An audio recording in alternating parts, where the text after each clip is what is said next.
welcome to Two Balls and a Mic. We are on episode 47, and today we're going to go ahead and start with some NFL. We're going to talk about the Jets not going winless this season, getting their first win, losing the draft lottery in the process.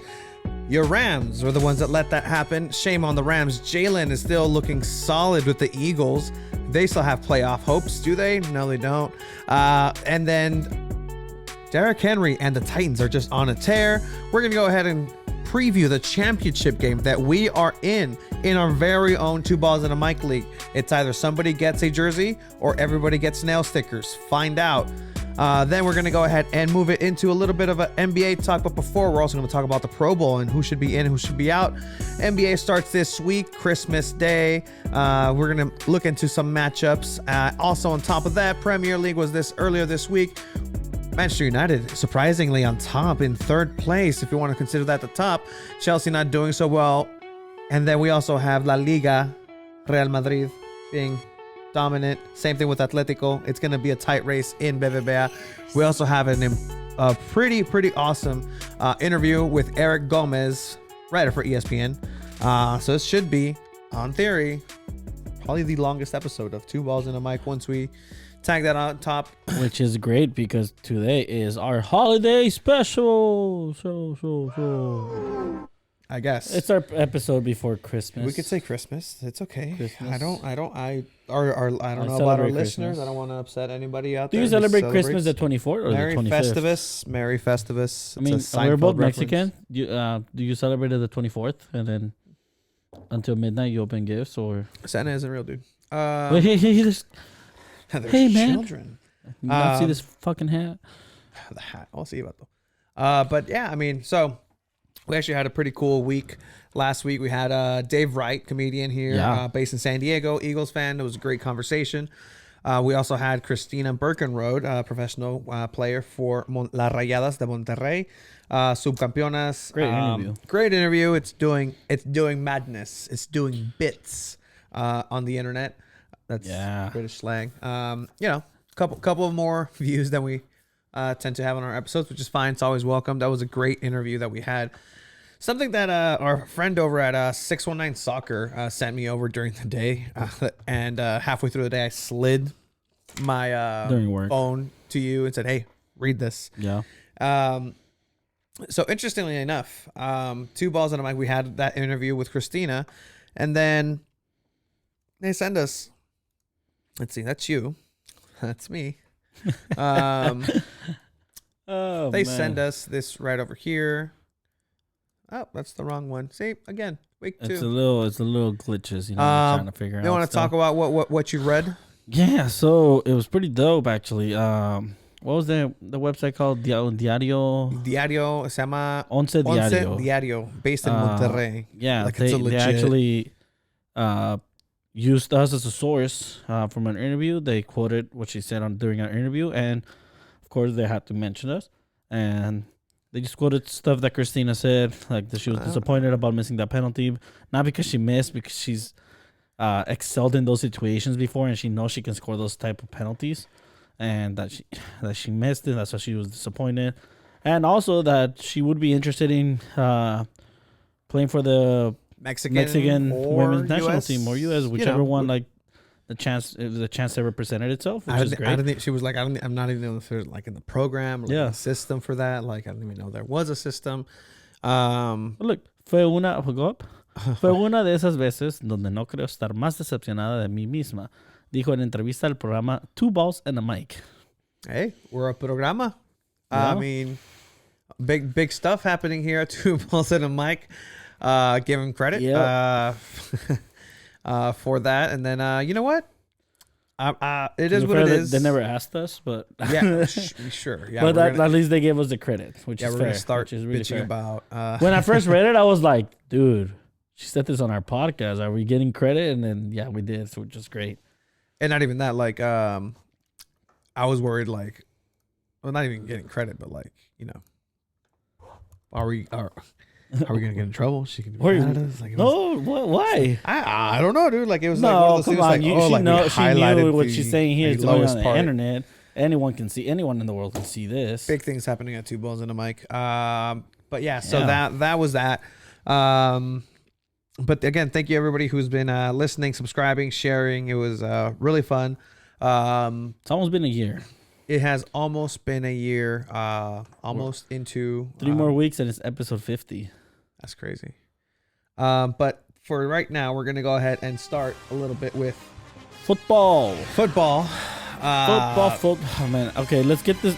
Can we get the Band-Aid off? Like with me. With you, I mean, okay, we'll start with it wasn't on Thursday, but it's the biggest upset of the weekend. Yeah, I want to get it over with, please. Quickly as we can, please. And the year, because I don't know what happened. Just what were you feeling with the Jets coming into your house? Yeah, and handing you their first win, I guess, or you handing them the win? First half was horrible. At one point we were down 20-3. Yikes, Frank Gore, man. Dude, somehow the Rams made Frank Gore look like LaDainian Tomlinson or something, man. It was insane. They started coming back. The Rams made a pretty decent comeback, which was expected. I mean, again, our receivers are excellent. It's just Goff, man. Goff just, when he's under pressure and when he's not confident, like I've been saying, he's just complete garbage. And again, he felt the pressure against, oh my God, are we going to lose to the Jets? And he felt that, and he played like shit. And Aaron Donald had probably the worst game of his career. Which is crazy, yeah. Which is insane. I mean, I don't even think we had one sack on Sam Darnold. Look, man, I mean, or we just want to talk about how dominant and how strong the Jets look. The Jets. No, this game was a fluke. Come on. We run the game back. The Rams win it for sure. They almost beat the Raiders. They've been almost beating people. Come on, man. Come on. It's a fluke. To be fair, they kind of fucked their chances, Trevor Lawrence. Yeah, 100%. Trevor Lawrence is probably going to be enjoying himself in Jacksonville. Jacksonville is still a shitty-ass team. But yeah, the Jets 23-20. That was fun watching. But let's take it back to Thursday night football. That was a fun game. It was a really fun game. Playoff implications for the Chargers were absolutely non-existent because the Chargers are nowhere near playoff territory. However, the Raiders still had aspirations for playoffs, and they were taken away. They did. Do they now? They had this ended it. They had a chance, ended it for sure. But this completely ended it. They are eliminated from playoff contention. 30-27. You had Justin Herbert, Air Bear, he's just something special. We're gonna get into it a little bit later into the Pro Bowl selection. He got robbed. Justin Herbert, 314 yards, 2 touchdowns. Him and Keenan Allen, that connection is just something else. Keenan Allen was non-existent this game. He wasn't. He was not 100%. And they kept him to a low minimum of reps, and he only had 1 reception. The story sorry to whoever had him for fantasy football, man. Sorry whoever had Derek Carr in fantasy football, because he probably only gave you 2 points. Fuck me, man. In one of my leagues, I started him, 2 QB league, only get 2 points out of him. I end up losing the semifinal to go to the championship game by 1 freaking point.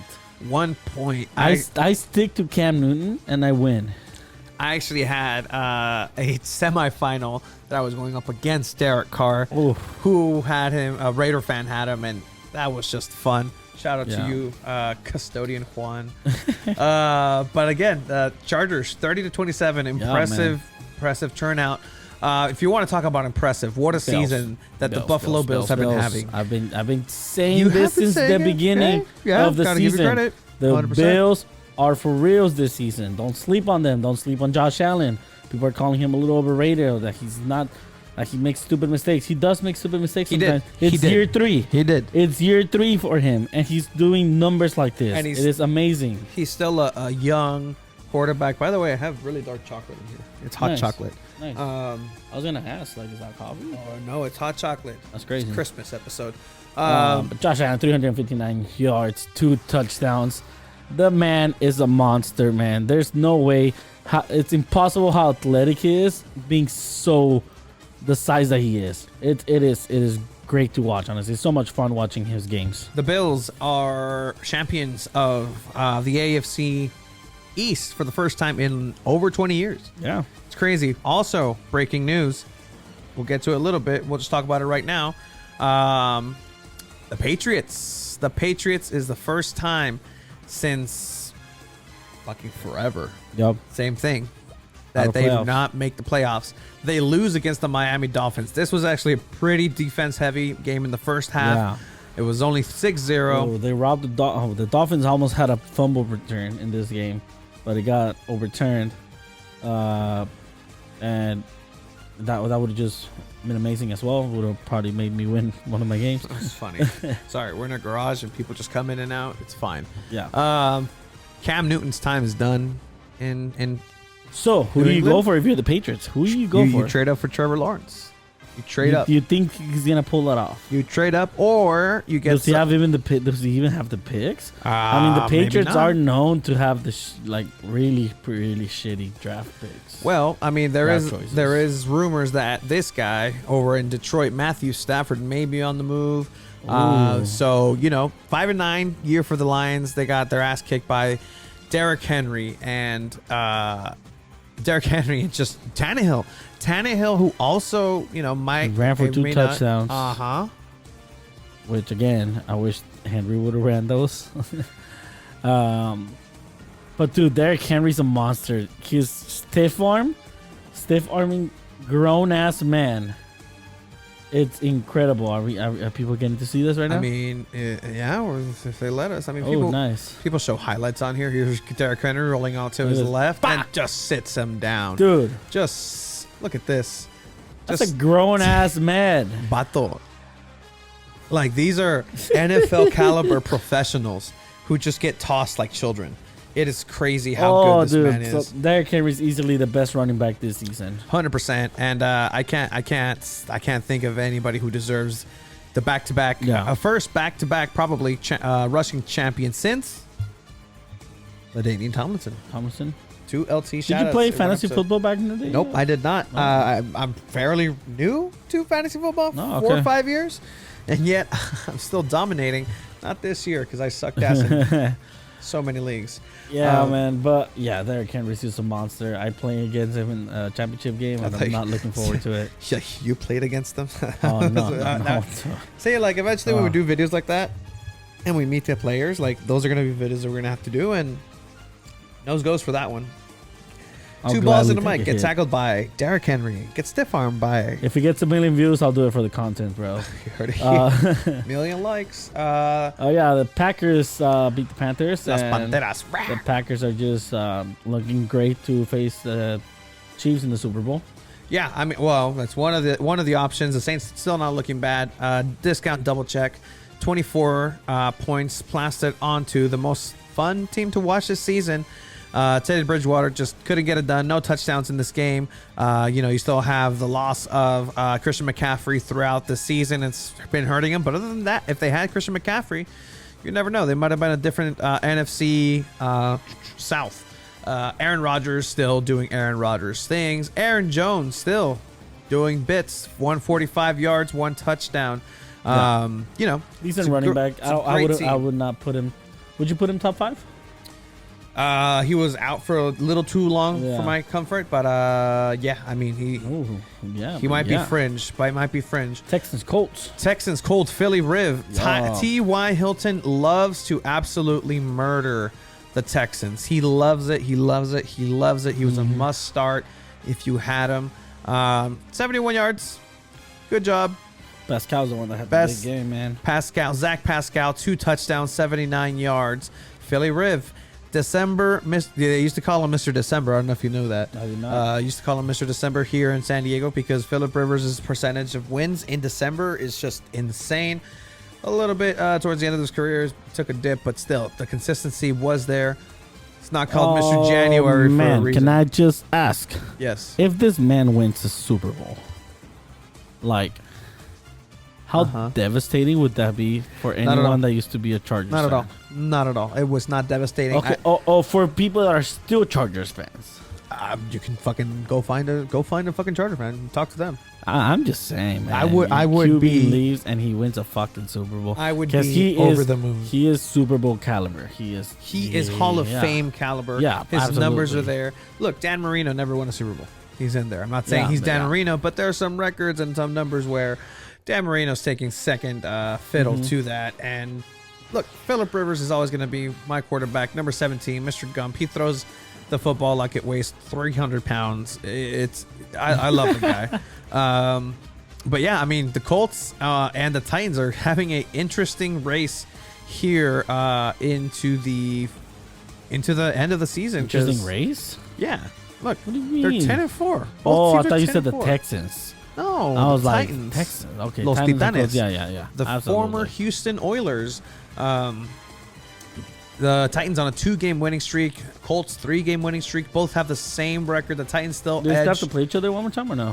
Let's check it out, because the Colts upcoming, they do have the Steelers, who right now we're struggling a little bit against the Bengals somehow. If we want to check that Monday Night Football, it is currently on an Old Jets Navy beat the Rams, commercial. so. Hey, look, the Croods have a new movie. But they do end with an easy Jaguars team, so Yeah, I mean, you never know, dude. They might want to have a win in the record book too. I don't think so. I think now they can stick to tanking the season like they've been doing and keeping their number 1 pick now. Moving on into talking about some Washington Seahawks, Seattle moving up into first place for now into the NFC. No, so I strongly believe the Rams are gonna bounce back. They're gonna beat the Seahawks because the Seahawks are not hot shit like everyone thinks they are, and then they're gonna beat the Cardinals at the last game of the season, and they're gonna take first place. That's still up for debate. You have the Seahawks, who did have an easy schedule up until now. The Washington football team. This was a matchup between 2 first place teams. Yeah, fair enough. And next week, actually, Washington is going to go over to try to clinch the division. Do you know where? To Riverboat Ron's old team, the Carolina Panthers. Oh, nice. So that's going to be an interesting game. So Seahawks move up to 10-4. You have the Buccaneers, and I skipped over the Ravens destroying the Jaguars because yeah, of course. I guess. Like, yeah, no, that was ugly. Yeah. But the Buccaneers, Tampa Brady struggled against the Falcons, but make the comeback. Yep, they were down 17 at one point in the halftime, first quarter. At halftime, and then Tom Brady gave him that camera angle, that overhead shot of him just slumped down, just getting into the rhythm. It's in Atlanta once again. Atlanta must I don't know, Tom Brady. Yeah, trust me, they hate Tom Brady. Man, like, I know what it feels like to get a shirt with Tom Brady in a Super Bowl. It's crazy how much a city must hate one individual. But I just want to say that my condolences to anybody living in Atlanta, and there's help out there, and hopefully Tom Brady retires at some point. Funny thing, I saw this TikTok. I don't know if you're on TikTok or not, I'm not. I saw this TikTok. I said, "Tell me, sports fans, tell me about your biggest heartbreak from your sports team." And this guy's like, "Well, which one do you want me to start with?" He has all these like Atlanta jerseys. He's like, "I'm gonna tell you about the time we went first in the East and lost and this and that." Or how about the Falcons and then this and that and this and that. It was hilarious. As a sports enthusiast, yeah, seeing this guy have a sense of humor about his shitty city. Sports wise.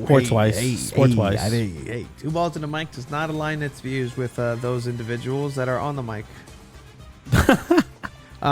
Anyway, talking about shitty teams, and we have the Dallas Cowboys, who edged a Nick Mullins-led San Francisco 49ers 41-33. Tony Pollard with the game of his life. Yeah. You had Ezekiel Elliott, who last minute, about an hour, was ruled out and scratched from the game, giving Tony Pollard the opportunity that he's been wanting and needing. He ran like a madman. Tony Pollard ran 12 carries, 2 touchdowns, 69 yards, everywhere. I'm upset because the 49ers are complete trash, and the Rams lost twice to them. Yes, they did. And we lost to the Jets, and we lost to the Dolphins, And then we lost to, I forgot what other shitty team. And yeah, I mean, shitty teams are probably your kryptonite at this point. Just like we're looking at, man, live it's right incredible. now. It's Monday Night Football. It's the fourth quarter, 10 minutes to go, 24-10. The Bengals are surprisingly winning. 10 minutes left in the fourth quarter. That's going to be an interesting watch. The Eagles and the Cardinals. Sure. The Eagles almost held on. They were tied 26-26. Yeah, Jalen Hurts balled out, man. Again, Jalen Hurts did ball out. He had 3 passing touchdowns in 24 completions. He also had a rushing touchdown. That means 4 touchdowns that he was directly involved. You have Carson Wentz who's saying, hey, I don't want to be on the bench. I don't want to play on the bench. Like that's. Yeah, he did say that. So is that adding fuel to the fire? Maybe. I don't know. Now, what's the smart thing to do here? Cap wise, anything wise, you have to keep Wentz. You have to keep Wentz. You really have to keep Wentz. And hopefully there's a team, I don't know, say Stafford moves, send him to Detroit. The Colts? I do think Wentz would perform well anywhere else he goes. Yeah, 100%. Like he'll Even go back Eagles, to that. I don't know about the Eagles anymore. Like there's already that tension. I don't know if he wants to stay there. It's gonna be interesting to see what the Eagles do this offseason. But see, here's the difference between a team that's not fully healthy, but healthier, relatively speaking. You have the Cardinals who have D-Hop in those hands. Kyler Murray's amazing. Best season of his career so far. Definitely. We already talked about the Jets somehow beating them. So, by the way, we lost twice against the 49ers, against the Miami Dolphins, against the Jets, and the other shitty team that's not shitty that we lost to was Bills. All right, that's a respectable loss to the Bills. Yep. 32-29 was the score between the Kansas City Chiefs and New Orleans Saints. Had Drew Brees coming back halfway. He still has broken ribs, dude. Like he still has everything. Like those shits don't heal that far, that fast. Patrick Mahomes though, 3 touchdowns. Doing Patrick Mahomes things. He's just the real deal, man. At this point, it's expected for the Chiefs to do this. I was having a conversation with some friends, and they're like, "Well, isn't it amazing what they're doing?" I wouldn't call it amazing. It is amazing, but it's expected. It's an expectation for that team that you have. Oh man, Ben Roethlisberger just threw a duck. Oh, how did he not catch that? He almost got picked. He almost got picked, and I don't know how they didn't catch that. Big Ben is just not looking good right now. Here's the thing about the Steelers, man. The Steelers, yes, they went. They were what, 11-0, 10-0. They went 11-0. I think that if you see their schedule, they did have some tough matchups, but then they did have players out for some games. I think they just had a really lucky run eventually, and I think their luck is running out. Like you really got a bunch of rookie receivers with a really old quarterback, without a running game. I mean, look, yeah, they're gonna make the playoffs. They are. They're gonna play in the playoffs. They're gonna lose in the playoffs, but they're gonna fight really hard. Yeah, I guess that's about it. The team in that division, Browns. that's a crazy ass division. The Browns versus the Giants. The Browns are also 10-4. They're most likely going to be in the wild card picture. New York Giants, who don't have Daniel Jones, most likely for the rest of the year. I'd say just sit them down, just shut them down. They did go up against Baker Mayfield, who is playing some amazing football. And I mean, what can I say? The Browns are doing really, really well right now. Yeah, Baker Mayfield is just playing really great football, which is great to see, honestly. He was expected as the number 1 draft pick, and to see Cleveland football in playoffs and having a waning season, I never thought I'd see that in my lifetime. Ever since I started watching football, and since I started, it's always been the Browns are complete garbage. Yeah, it's crazy. Good on the Browns. Good on Baker Mayfield. Good on Cliff Kingsbury. Is it Cliff Kingsbury? Yes, it's not Freddie Kitchens anymore. But yeah, that's pretty much what we have right now. I guess we'll keep you guys updated on how this Steelers game is going. But as far as the NFL still goes, though, the Pro Bowl, the Pro Bowl list came out for the NFC, the rosters, the Pro Bowl rosters. There isn't an actual game, I'm pretty sure. There shouldn't. There really shouldn't. Even without COVID, even without everything, nobody puts their effort into those games anymore.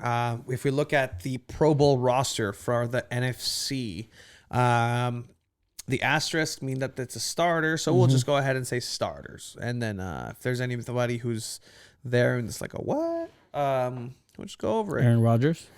Aaron Rodgers, look, that's your starting quarterback over Russell Wilson and Kyler Murray. 100%. There's no better connection. And then pair him up with, I mean, I guess this is like Ultimate Team. I don't play Madden Ultimate Team, but this sounds like a good roster. Yeah. Running back Dalvin Cook, flanked by maybe Alvin Kamara and Aaron Jones. That's nice. That's nasty. Devontae Adams and DeAndre Hopkins. Oof. Over DK Metcalf. Oof. I mean, I'd put DK over Hopkins. Oh, that's this season, yes. This season, maybe. This season, maybe. Justin Jefferson, rookie, making the Pro Bowl That's list. impressive. Yep. That is very impressive. TJ Hawkinson as a tight end over from. He's had a hell of a season. Yeah, he really has. Evan Ingram, who went out of this game injured for the Steelers. Kyle Juszczyk going in as a fullback, I believe. It's a very throwback position. You have Bakhtiari. They have Trent Williams, Sharif again. Jason Kelsey. Hey, Jason Kelsey from the Eagles. We have a Pro Bowler somehow. Cameron Jordan from the Saints. Brandon Graham. And then you got Fletcher Cox in your face. Obviously, Aaron Donald, Khalil Mack. Some other names in here. Jalen Ramsey. You guys have Bobby Wagner. And then, I mean, you guys don't have a kicker. Oh, yeah, you do. Younghoe Koo, who has scored the most points in fantasy in the league this year. Yeah. Now, pretty solid lineup. That's a solid lineup. Now, we'll go over the comments in a bit because the comments is actually pretty funny on Twitter from the Sports Center post. The AFC. Also the Chiefs. The AFC. So, starting off with Patrick Mahomes, you got to give it over Josh Allen. If I always put these like, if aliens were to come down and they were like, all right, give me the best game you could possibly have, or give me the best players you could possibly have, you got to throw in Patrick Mahomes as 1A. Right? Yeah, I'm just glad Tom Brady didn't make any other lists. Good. Yeah. Good. He shouldn't. He really Deshaun shouldn't. Watson should not be on there. I think Justin Herbert deserves a spot there. Why is Deshaun there? I mean, really bad losing record. He does not deserve to be on there. Let's see, AFC. Yeah, no, Justin Herbert is what we were saying. Should be on there. Is there anybody? No, Tannehill. Ryan Tannehill too. Ryan Tannehill. That was a good one. One of the comments somewhere in there. Yeah, it's either Justin Herbert or Ryan Tannehill. Really. Oh, so. I'm gonna steal this from Robert Tunyon, but it was actually Ryan Tannehill. I don't know what went into that process. I met the criteria to be selected, but I wasn't. I don't know. The saltiness of the saltiness. Isaiah Thomas. I mean, Tannehill should be on there. He put up a great performance last game. He was in. You got Air Bear right here. Let's keep going over here. Derrick Henry. By far, yeah. Damn straight. I mean, even over Dalvin Cook. Just straight power. Nick Chubb. Out for quite a while. bit. Quite a while. And then Kareem Hunt picked up the steam. Who would you have put? Man, I don't know. That's the thing. There were talks of the kid from the Jaguars. Oh, Robinson. He's had a hell of a season. He actually has better numbers than him. Something I'm seeing here. Holy shit! No Calvin Ridley. Damn. Travis Kelce for the AFC. Notable names: Tyreek Hill, Stephon Diggs. Would be NFC. Oh yeah, he is NFC. But I'm just reading a comments right now. Travis Kelce is your starting tight end over Darren Waller. Travis Kelce is about to lead in reception. Like. He even has a MVP season if you really want to talk about it. He should be the starter for tight ends and receivers. Laramie Tunsil, who protects Deshaun Watson, I guess. Quentin Nelson definitely should be on there protecting Indianapolis Colts for Phillip Rivers. Marquise Pouncey. The Pouncey is just amazing. And now we go into the defense side. Myles Garrett and Joey Bosa. Yeah. Crazy to think Joey Bosa did get injured last game. Chris Jones and Cameron Hayward. TJ Watt. in the beginning of the Steelers game, Derek Watt, his brother, I think had a stinger or a concussion in the opening kickoff. Oh wow! Which you could say emotions went down, and that's why the Steelers, maybe the Steelers weren't doing that well. Darius Leonard making an appearance. Minka Fitzpatrick, shout out to you, Mr. Ryan, over in Iowa. Didn't make championships in our league, which we'll get to in a bit. And then Stephon Gilmore, who did get injured also. Oh my God. Yeah, he did. Who wins? Who wins in a non-live game? The NFC Pro Bowl roster or the AFC? That's a good one. I'm going to go with the NFC. So again, this fan voting, the DeForest Buckner. Let's see, some people who are upset. Let's see, DeForest Buckner's not in there. Let's see, who else is not in there? Why is Evan Ingram on this Why is Evan Ingram on this roster? How did Deshaun Watson make the Pro Bowl? Very low-key having an insane year without the wins. Which 3 AFC quarterbacks would you put over him? Mahomes, Allen, Tannehill. Justin Herbert, bro. Herbert. Tannehill. Derek Carr. We're just on air, just talking. Responding to Twitter shit. I mean, I can't think of anybody else that was necessarily. If anyone snubbed. says Big Ben, you're fucking out of your No, mind. absolutely not. I think Justin Herbert, again, for the AFC, NFC, I mean, definitely Calvin Ridley should be in there at least. But yeah, I mean, that's the criteria. That's just Watson select. That's what we have for that. Yeah. But definitely a interesting Pro Bowl this year. Hopefully no game. It sucks since ever it's sucked for a while, but the from what I've heard, players really enjoyed going to Hawaii. Now they had to go into Florida. To be fair, last Pro Bowl, it was fucked up because they played it and it was the day that Kobe died. Oh, that's right. And everyone heard the news and you could tell the players really didn't feel like playing. Yeah, I just didn't want to be there. And that Pro Bowl, it's completely sucked. I mean, they all pretty suck, but goddamn. Yeah. Anyways, moving on into fantasy football, right? Fantasy football. Again, we have the 2 balls in a Mike league. We didn't rig the shit, guys. Our team was just that nasty. Why would you even put that into the ether? First, we want to go ahead and just thank everybody who participated. We got Juan, Jason, Fabian with a great name, Gran Pene Riata de Hierro. Mr. R. Wilson over from Iowa. Fitzmagic was the name of his team. I kind of was rooting for the guy. I kind of wanted to give him a Minka Fitzpatrick jersey. Adam, Dominic with the Pandas, 4-9. He's actually doing really good in 2 other leagues that I have him with. Nate and Mr. Josh. And Mr. Josh Propeller. Thank you guys for, helping start this, and hopefully next I have a lot of people that are wanting to join next year, and I think what's the max number we can let a league? A lot, but again, it's a matter of this being fun because I don't want it to be like fucking 20 people league where you're scrapping for like the 5th string quarterback to get you points. That's no fun. But as you were alluding to, we did not rig this at all. We did not intend to do this. But this is how it ended up being, because if we look at the playoff, are you good? I hit my shit. If we look at the playoff bracket over here, seems like Fitzmagic just could not get it done. Again, congratulations for making it all the way up to the semifinals. This is man. CSI Hernandez outperformed us as well, man. Monster. 252 points scored these last 2 weeks. Again, these are aggregates. Are they aggregates? Yeah, they are aggregates. Is it? Yeah, it's week 16, week 17. Okay, good. Perfect. On the other side of the bracket, we had Wakanda Forever, us, our team, who was 10-3. Same record as CSI Hernandez against Tony Time.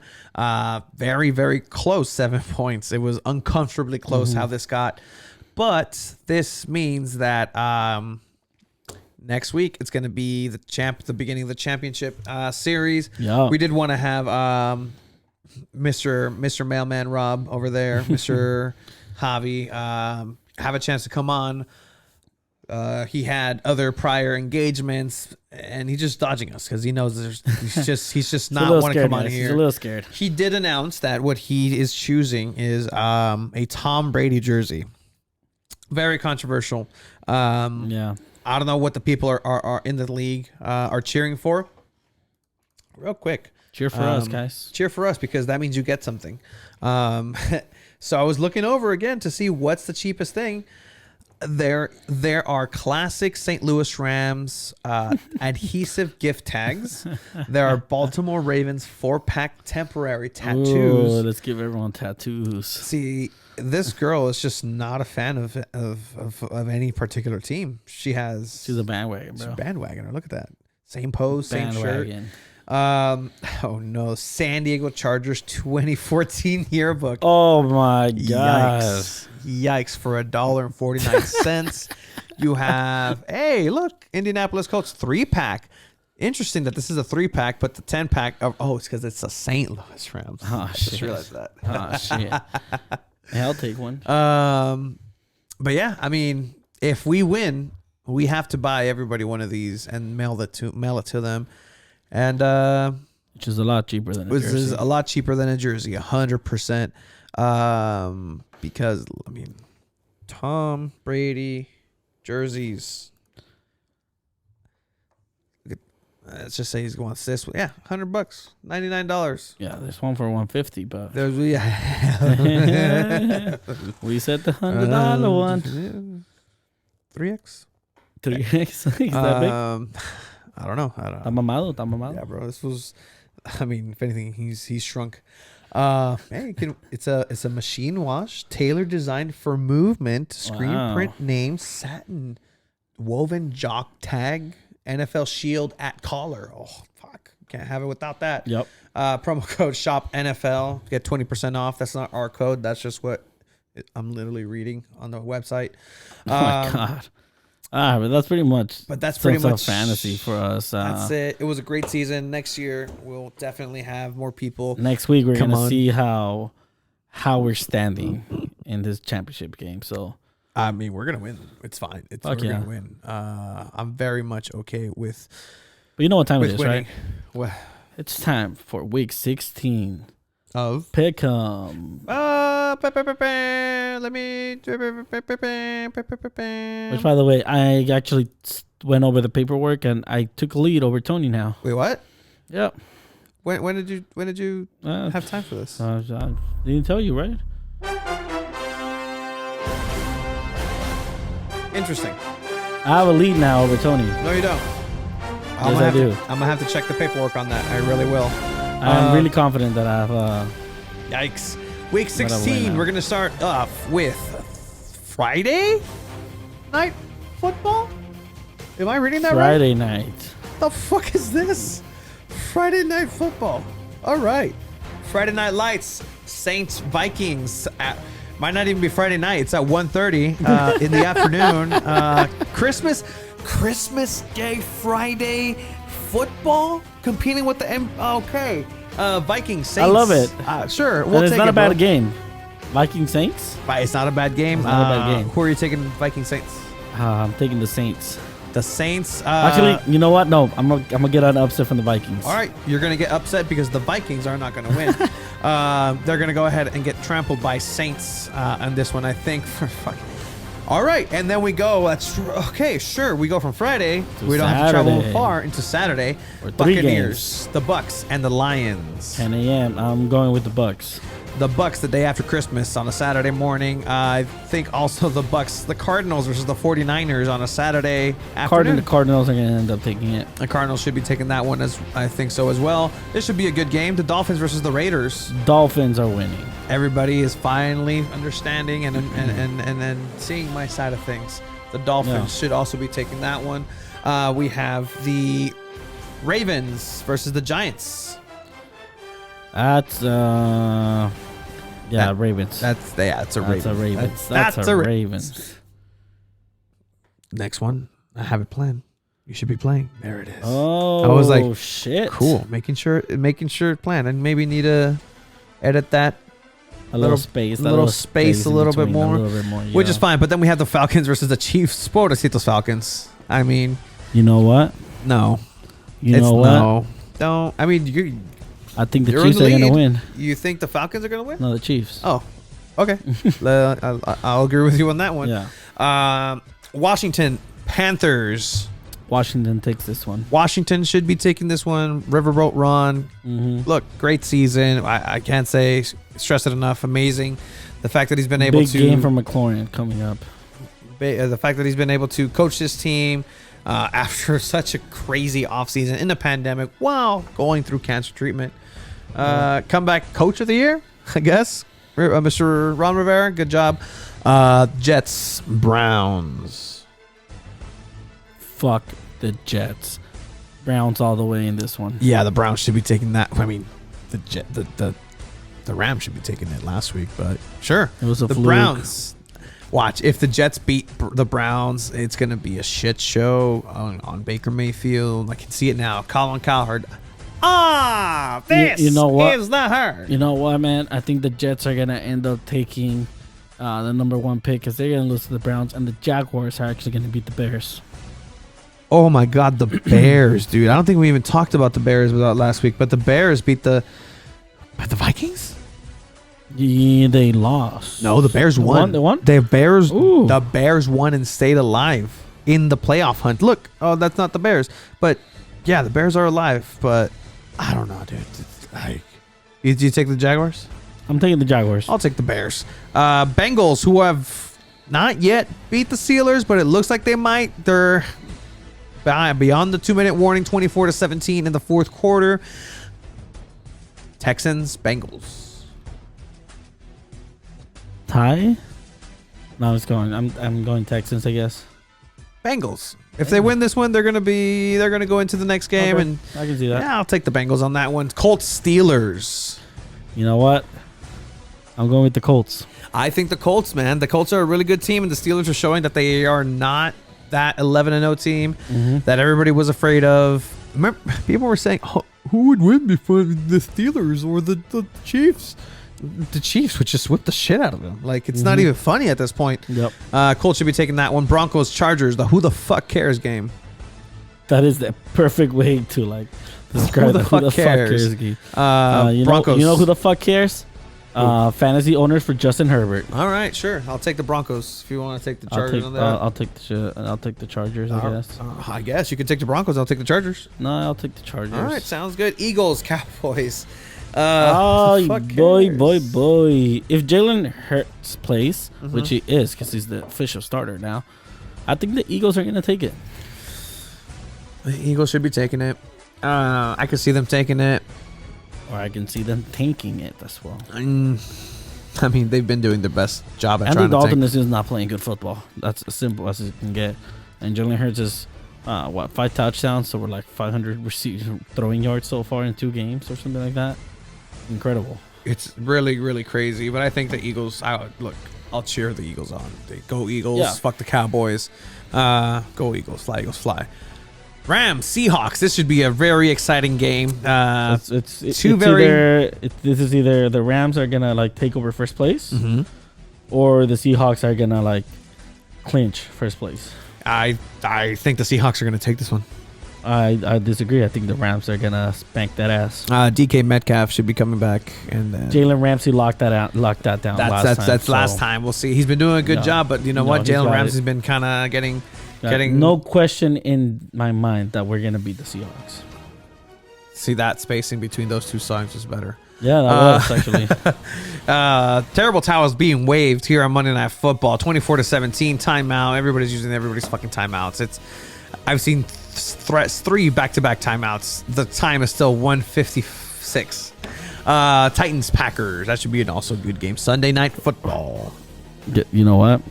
¿Qué pasó? Titans are going to win this one. I can see the Titans winning this one. It's going to be a really hard-hitting game.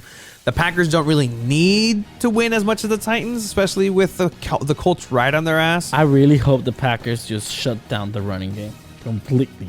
Completely. Can you, man? Did you watch Derrick Henry? I really hope so. You watch Derrick Henry. We'll watch it again. Like, look at this. Fuck. Oh, dude. Fuck. I'm fucked. I'm not gonna win my championship game, guys. You're playing against Derrick Henry. And Dalvin Cook. Puta madre, güey. And you know who my two running backs are? That's AFC. And you know who my two running backs are? Who? Kareem Hunt and Cam Akers. Oh my god. I came in to the playoffs as a 6th seed. And You shouldn't even be I here. won my last 2 games like by point-something points. And it's God damn, the fans in Cincinnati, the Cincinnati Bengals fans make us look small. Did you see that? yeah, Jesus Christ, Yeah. these people are, pretty gigantic people. their clothes were probably What fit us happened? really What happened on the well. last play, though? It seems like it was a sack. It's pretty incomplete much pass? over. Incompletion game. That's it. Wow. Cincinnati Bengals win. Monday Night Football, the Patriots and the Bills. Bills. Do you sit Josh Allen? I fucking hope not. Because I'm starting him in that game. Hey, we're starting him for a 2 balls in a mic league, right? Please don't bench him, Bills. Please, week 17, yes. Crush Bill Belichick. Just Yeah. enjoy Yeah, it. Savor it. please, But see, this is please. how it's going to run because Josh Allen's going to get injured. No, Because they're going to please, shut try the to fuck up, man. crush him. Please start And, him. Josh Allen, please score 4 touchdowns. Third. At least, okay, you know what? Score like 25 points in the first half like you always do, and then bench him. I'm okay with that. I'm completely okay with that. Oh, man. Talking about benching. I don't know. The entire Steelers should be benched today. But that's going to be what week 16 You know what? brings. It's good that the Steelers lost this one. During warm-up games, Juju's always here doing his little TikTok dances, and he danced on the Bengals logo. He did. And then he got his shit rocked. Yeah, he did. And So- good on him. Hey, man. It's fucking It seems karma. like one last play for run it. Yeah, that's going to be it. That's definitely going to be it. That makes the Steelers what? 11-4? No, 12-3. Mm-hmm. Or no? I think that's gonna. Who? The Ravens? Steelers. Steelers? Yeah. 12-3. 12-3. Yeah. Wow. Jesus Christ. Wow, completely choked that, man. 100%. Again, for our listeners, we do apologize. We do record in a garage. There is currently a alarm going off on the outside. This So might be my car. No, I'm just kidding. No, it's not. okay, shut It's up. over. Cool. Remember when it was summer and the paletero would pass by? We had the garage open. Yeah, because Because at one point we didn't have the AC that we have right now.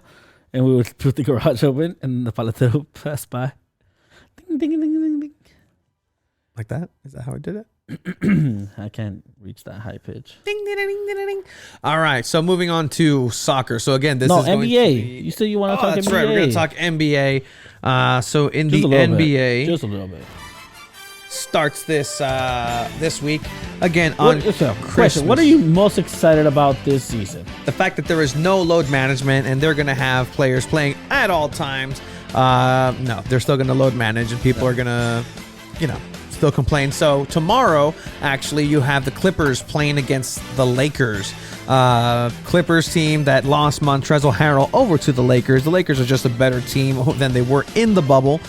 So it's going to be interesting to see what they come out this time. It's probably over at this point. It's going to be a repeat.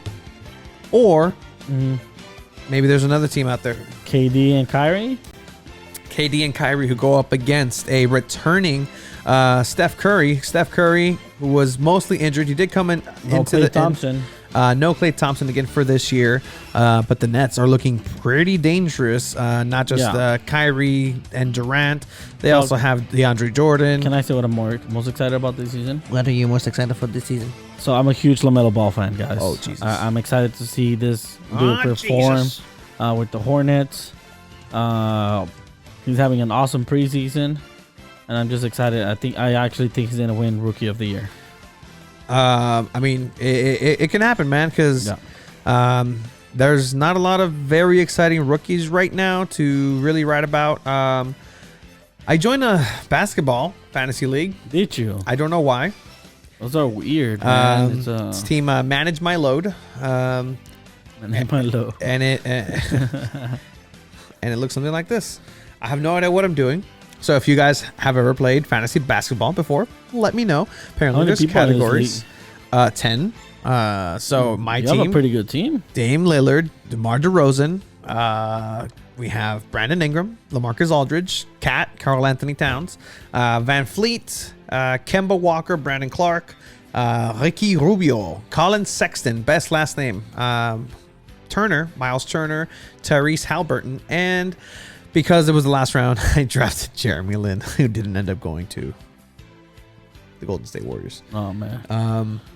But no, I mean, I don't know how this is going to go. There's a lot of IR slots. I don't know when I'm supposed to set. I don't know what I'm doing. If you guys have any tips, anything that should pick up, let me know at _Tony Sanchez. I know you don't know anything, but like, is it trading the same way as football and all that, or? That's a good question. Find out and then let us know. I will. I'll find out. I'll let you guys know when I'm in last place. I think I'm not the only one that's kind of confused. Wow. Field goal for the win. They kicked the field goal just to disrespect. Let's see this. Oh man, they kicked the field goal to disrespect instead of taking a knee. I love that. They kicked the field goal 27-17. Oh my goodness. I fucking love that. Fuck. There's so many right now, bro. like feline face paint at like I don't know. I just realized there's fans. There's fans in the stadium. Fans, yeah. God damn.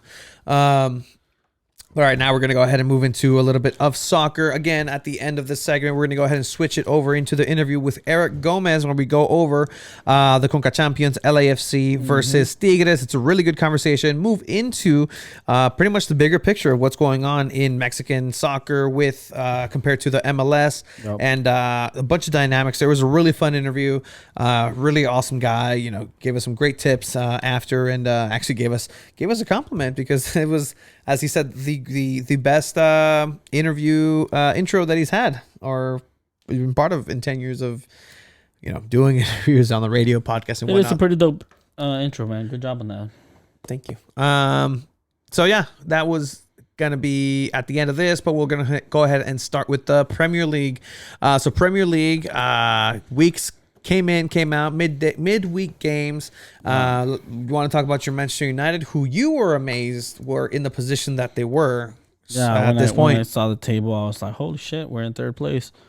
They did win back-to-back Premier League games. They beat Sheffield United on Thursday. Mm-hmm. Goals by Rashford and Martial.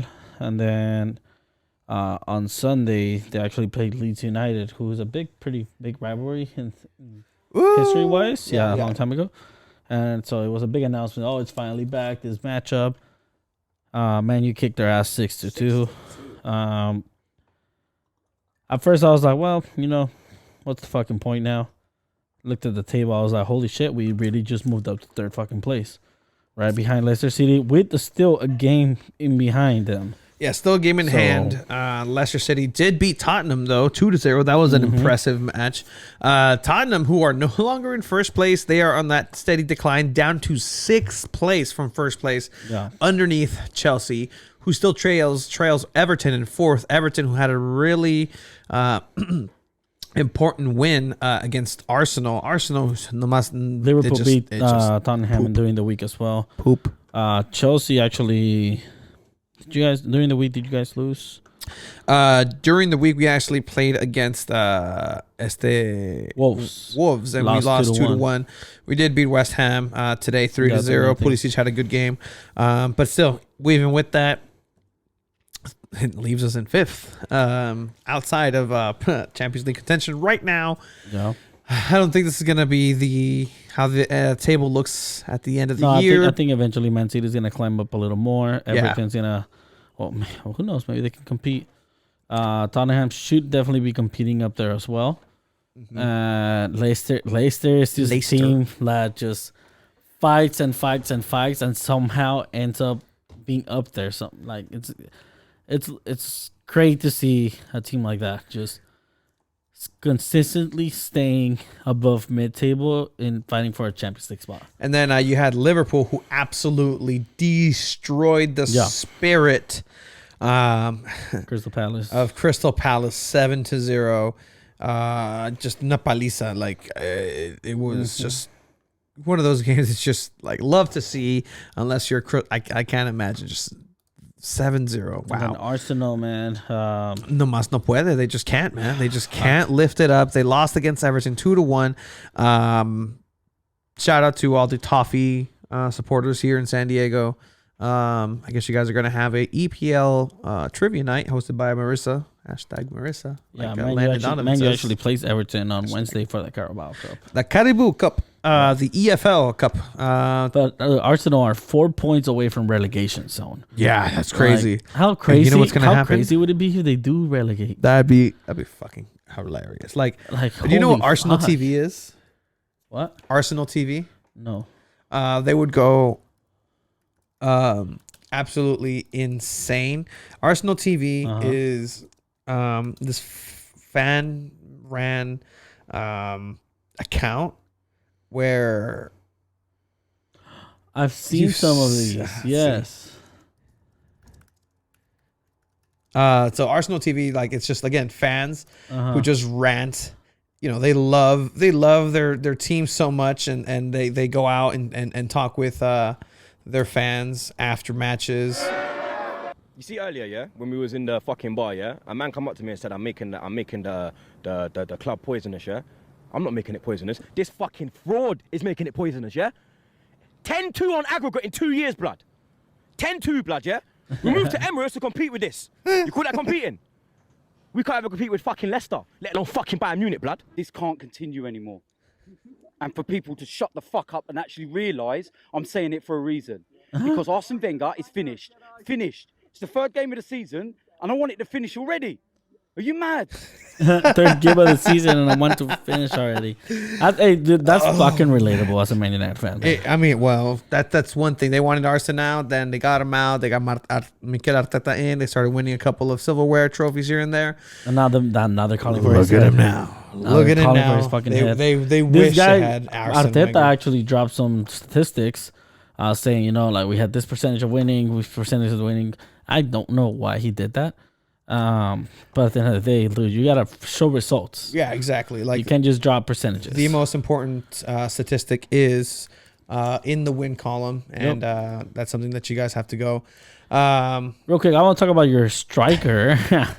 You thought I was gonna forget, huh? Yes, I did. So Timo Werner, who was Chelsea's big signing, besides Havertz and CJ and Thiago Silva. Thiago Silva and so many others, he said, "Oh, the Premier League is so much more physical," and I have the quote actually, like it's insane, like how. Did he say it? Was it printed? Yeah, there's a quote. Hold on. I got this right. I got it on Twitter somewhere. Okay. I mean, he started really well. He's that down the middle striker. Obviously, he could play. He can play along the wing. He can play as a supporting cast member. And Lampard started using him on the left wing when he had Pulisic on the bench, and now he's using him more on the right now. Down the middle, he still has Tammy Abraham, but he started well. Not necessarily as a striker, but he started well. You got the quote? I don't. You don't. Oh, no. I have it somewhere. Well, it's time to go ahead and look for it because... Yeah, it was something about just the Premier League being so physical, and it's not the same as... Look at this. As the German league, and it's just crying, man. Come on, like, there we go. Wow, look at that. Premier League is a little bit different to my old league. It's tougher than I thought. The contact here is harder than in Germany. It's what I expected, but not like this. Those are crying words, man. Come on. You had Chicharito going from Mexico to the Premier League, and he never said, "Oh, it's so much harder than I thought it'd be." No, you're considered one of the top strikers in the world, or up and coming strikers. Come on, bro. Like, don't give us that. Or like, oh, it's a hard league. It's physical. Come on, get over yourself. It is though. Yes, but come on, you don't cry about it. He's not. I mean, he is. He'll get better. Don't worry about it. Hey, worry about yourself. The fuck? You'll be fine, dude. Did have a request from one of our former guests, Juan Carlos, who sent me a Depay golazo. So I'm going to go ahead and look that up. I guess it happened today. Was it a penalty 1 year ago? Okay, let's go ahead and look at this. Liga, please do not give us a copyright thing. Let's go ahead and see what this was. This was a penalty. The minute 32 with Fofana. That's not a player that plays with them anymore. Playing against Han.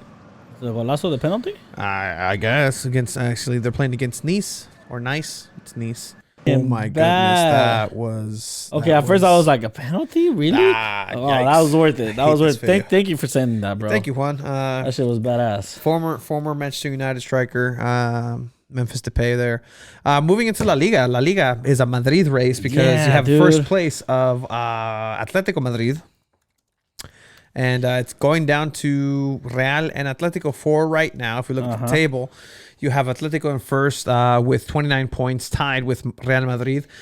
Atletico have 12 games played. Real Madrid have 14 games played. In third place, Real Sociedad has 15 games played, but are 3 points behind from both Madrid, Barcelona in fifth, finally, with 21 points. Los Submarinos, Villarreal in 25th.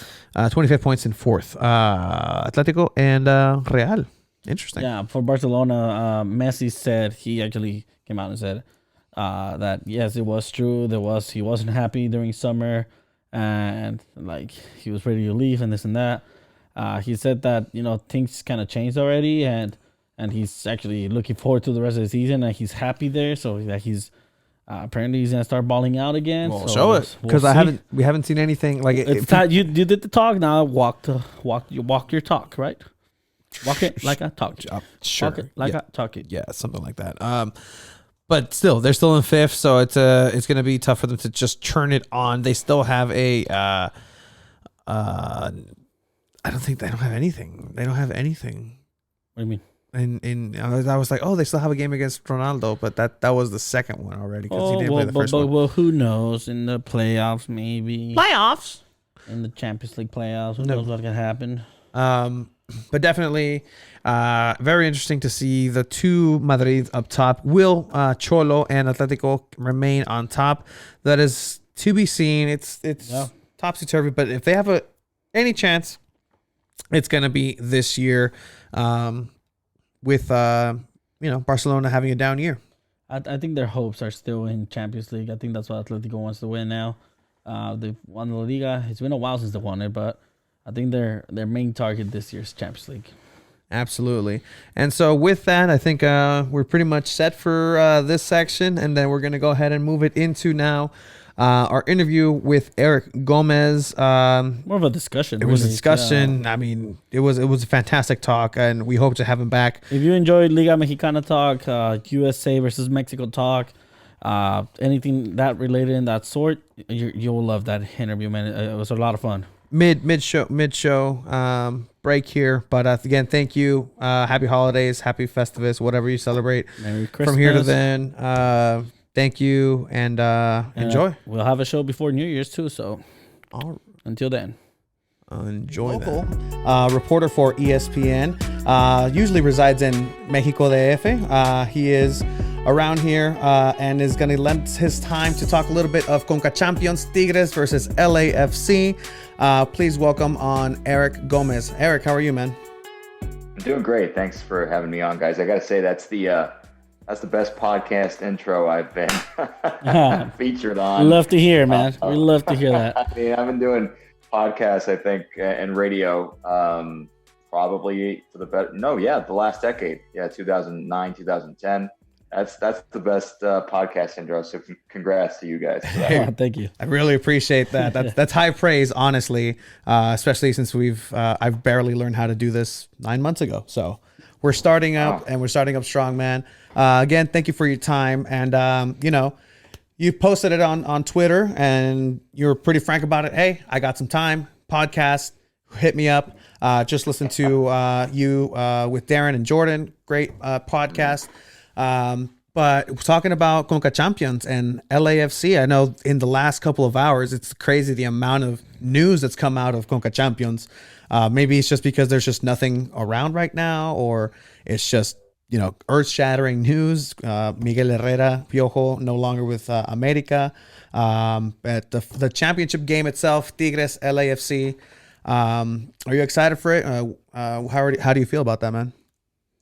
Yeah, like you said, a lot of news over the last couple of hours with Miguel Herrera losing his job and CONCACAF joining the rest of the world in the 21st century here with VAR. And hopefully we can get that going for the Gold Cup and CONCACAF Champions League next season. But yeah, you're right. I mean, I think the focus is still on that big CONCACAF Champions League final game between Tigres and LAFC. I'm super excited for it. I think it's going to be one for the ages, hopefully, not just in the sense that we have two great teams facing each other, because we know that we've got two fairly conservative coaches that can kind of wreck our fun in Tuca Ferretti and Bob Bradley. Mm-hmm. But anytime you have the opportunity to watch Carlos Vela face off against Gignac, man, that's going to be a show. That's going to be a show. So very excited, and I'm just hoping for the best 90-plus minutes, because I do think it's going to go into penalty kicks. So we're probably going to get more drama out of this game. It really is a throwback type of tournament, direct penalties, a final. Like I come from the land of, torneos de verano that span, long periods of time. None of this clausura, apertura. Yeah. I'm used to long tournaments, the old school type of way. But definitely this Cuca Champions is coming out, and it's pretty exciting. Yeah, I mean, it's something that probably Mexican teams have dominated for a while. And to finally have MLS teams start competing and start reaching the final and maybe come out as a bit more of the favorite or the team to watch out for, it's impressive. It's a great step for the MLS. I still think, in my opinion, I think Tigres might end up on top in this one. But, I mean, what do you think of LAFC so young in their history, reaching this sort of final already? Yeah, I'm with you on that one, Chiva. I think LAFC, being a 3-year-old team, it's kind of unfair that they have to carry with all of MLS's history, all of the U.S. soccer system, as far as having this golden opportunity to finally put the league over the top and beat a Mexican team in the CONCACAF Champions League. We all know that for U.S. soccer in general, whether it be at the club level or at the national team level, Mexico is always the parameter, right? You're always trying to beat Liga MX. You're always trying to beat the Mexican national team. But this is LAFC's first ever final, right? They've yet to make an MLS Cup final. They've yet to make a U.S. Open Cup final. And they're just kind of being tossed into the lion's den. So we know that guys like Bob Bradley and Carlos Vela, who I mentioned, have the experience, right? They have the know-how to get a team motivated and to inspire a team over the top. LAFC has a really good team top to bottom. I think they're the one team in that league, along with maybe Atlanta United, although they kind of suffered a drop off this season, and Seattle Sounders, to really understand the concept of you don't just have to spend money on your DPs, right? You have to use that TAM money, that GAM money, and bring in guys that are going to fill in the roster, but quality guys, right? Not just dudes off the street or promoting homegrown players who aren't ready for action. So I'm super excited to think that LAFC is being gifted with this golden opportunity. But also on the other side, you've got Tigres, who have never been able to close out an international competition. Yeah. They've got a lot of pressure on their shoulders too. Yeah, and I mean, going back to 2018, where Toronto made the CONCACAF, the final against Chivas, that whole tournament, even fans from Mexico were like, you know what, Chivas cannot beat them. Toronto's looking too strong, and Toronto were really the favorites in that one. I remember I actually flew to Guadalajara to go watch that final, and for us to lose 2-1 over there and then go to 3-3 overall and then go to penalties, it was so nerve-wracking. And then Bradley just completely missed it. I mean, penalties can go either way for any team. Mm-hmm. It was such a close game, and the fact that in 2018 MLS almost had the first team winning it was so crazy. And hopefully it happens for LAFC, again, so young. But at the end of the day, like I said, it might go to penalties, and that's a 50-50. That was a good Giovinco-led team, Toronto. Yeah. It was a pretty strong team. And one of the things that too is penalties is when you go to penalties is one thing. But these two teams are coming in from two different sides right now. You have one team in LAFC who played a very emotional, very high-paced, adrenaline-driven game, compared to Tigres, who come in against Olimpia, who pretty much imploded. Like, it was an amazing implosion of a team that, reached that far. Congratulations to them. But how do you think that's going to affect this final? Is it going to affect LAFC in a sense that they have that high energy, they're going to roll with the momentum, or whereas Tigres, I guess calm, poised, and cool, calm, collected in a sense? Yeah, you can make the argument that LAFC has breezed through a couple of teams that have imploded on their own, right? I mean, Cruz Azul, they were coming off that 4-0 win, loss, Yeah. 4-0 win, and then a 4-0 loss, right, against Pumas. And they were just completely emotionally, mentally shattered. Like, they did not show up for that game. They didn't have a head coach. Most of their roster is on the rocks with the new management. Like, they're not going to be there next season. I think all of that kind of weighs on a player's mind, on a coach's mind, on an organization, on a fan base. I think Cruz Azul just completely jumped the gun. They clearly didn't care about the CONCACAF Champions League, because if I'm that new sheriff in town for Cruz Azul, that new president or whatever title this guy has replacing Billy Alvarez, like, I wait until all the games have been played, right? Mm-hmm. I wait and see if Cruz Azul can pull it together in the CONCACAF Champions League. Maybe they beat LAFC, maybe they beat America, and they're in the final right now, right? I think they jumped the gun, and now it's like you go into that game, you watch it again, and the players they're defeated even before the ref blows that whistle to start the game. And then with America, it's a little bit of the same, right? I mean, they're coming off a huge loss against Chivas. They were favored in that series. They lose. Everybody's calling for Miguel Herrera to be fired.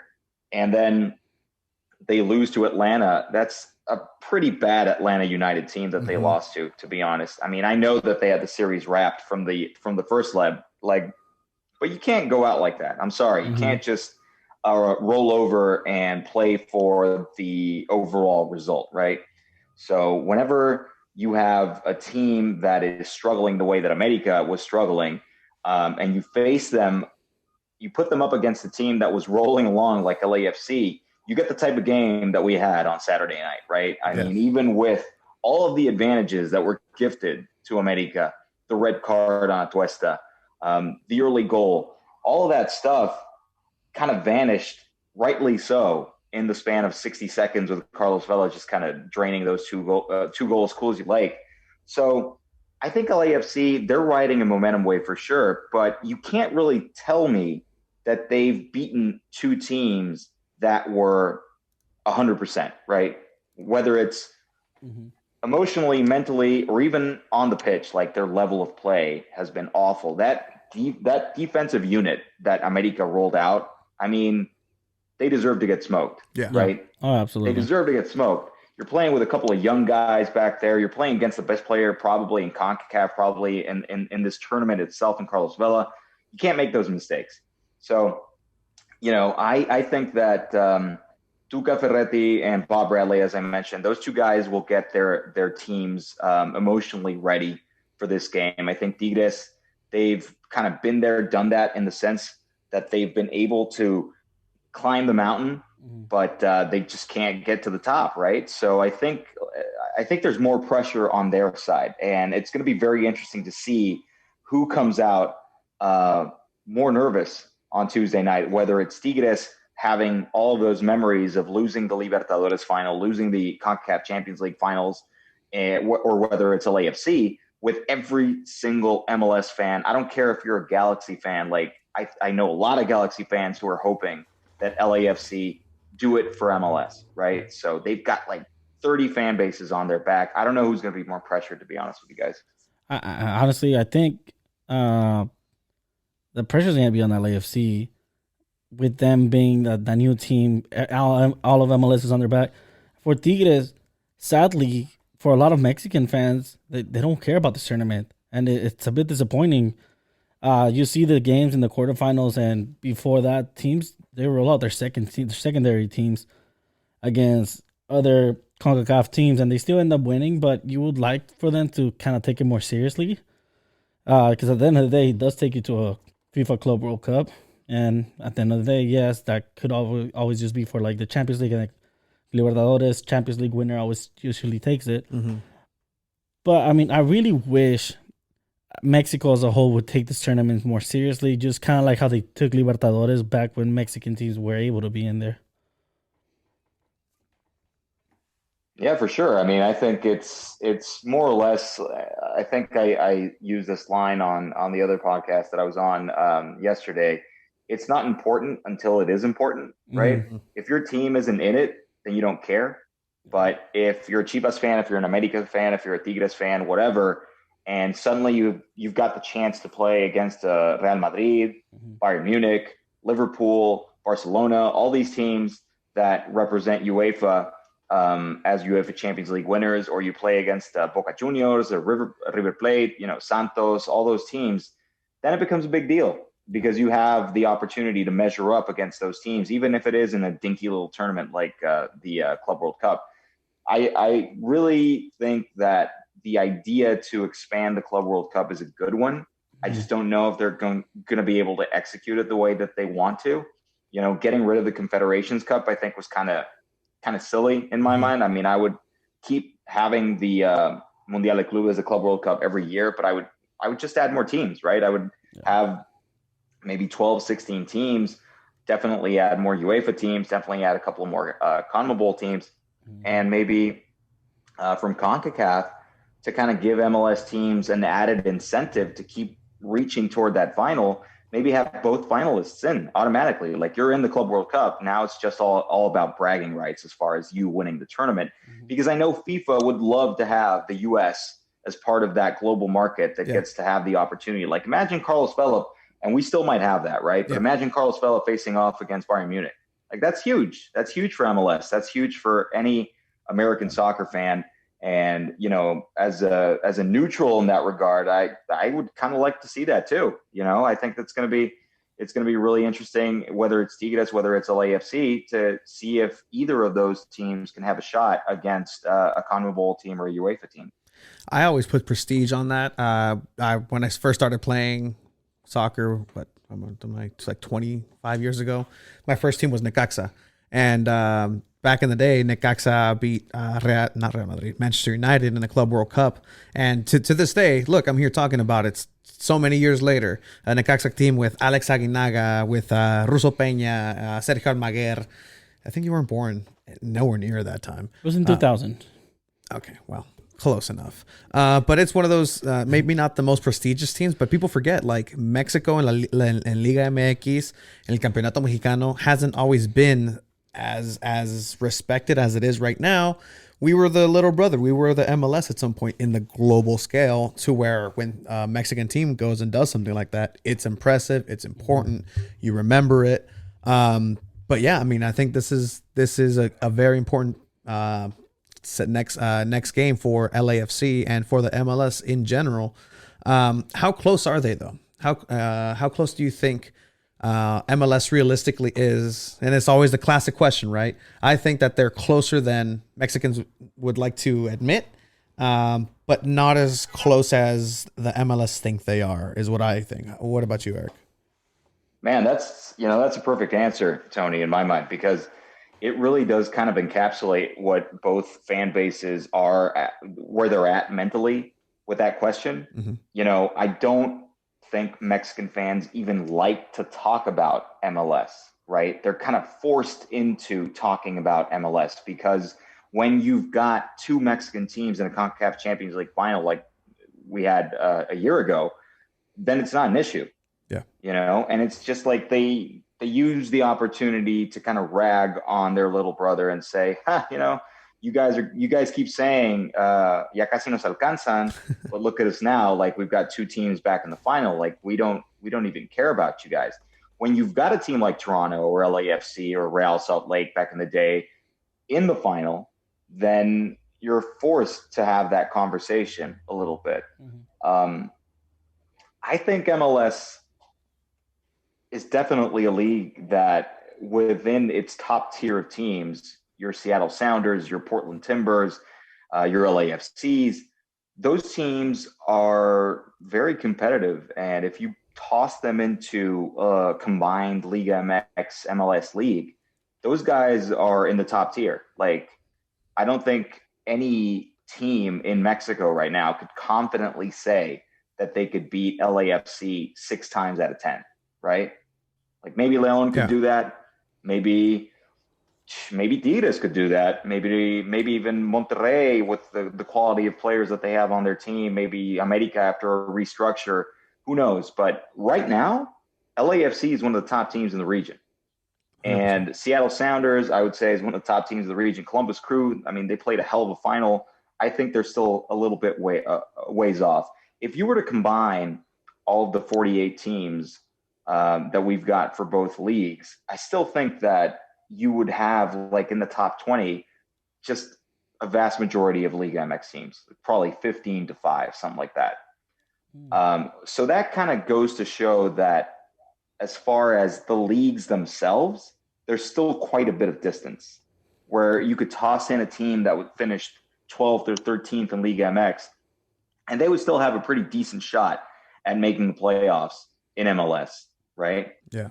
Do that the other way, and it's not a good proposition for MLS teams. But then on the other side, man, I mean, it's hard to deny MLS fans when they're starting to consistently make these CONCACAF Champions League finals, and especially when you extrapolate that to the great job that the U.S. soccer system is doing with their young players and putting guys in top-tier European clubs. Like, I think that's the one thing right now that Mexican fans just can't argue with U.S. fans. Yeah. You know, you talk about Christian Pulisic, you talk about Serginho Dest, you talk about all of these guys that are playing in Spain and in England and in Italy and in Germany. What does Mexico have to show for that right now? You're still talking about Raul and you're still talking about Chucky. So the distance or the gap is definitely getting closer, right? It's shortening up as time moves along. But as far as the CONCACAF Champions League is concerned, I don't think we can talk about parity unless we've got like a 5-year run where MLS wins 3 or 4 titles, right? Even if LAFC wins on Tuesday, you still got a ways to go, because next year you can have any Liga MX team bust in there and grab the crown back. I think it's way better for the rivalry if LAFC wins on Tuesday, but I still have my doubts, right? Tigres, they're a machine, man. They're a great team. Here's my take on MLS, and I think it has the potential of eventually surpassing the Liga MX at one point. But for that to happen, I think it needs to move on from that whole, we signed Pirlo, we signed an old David Villa, Thierry Henry. They need to move on from that. That's not helping. The teams that are making this final are the teams that are signing the Carlos Vela, that are signing young, like, talented players, or like 2018 Jovinko, who was still probably at his prime playing for Toronto.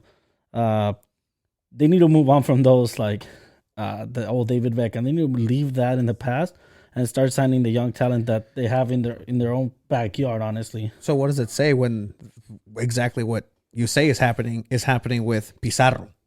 Like, instead of the U.S. system, like you were saying, Eric, is they're sending him overseas where, you know, we're still talking about Pavel Pardo and Borghetti with Bolton. Right. But, like, you know, Pizarro came over here. That's young talent that should be going elsewhere, right?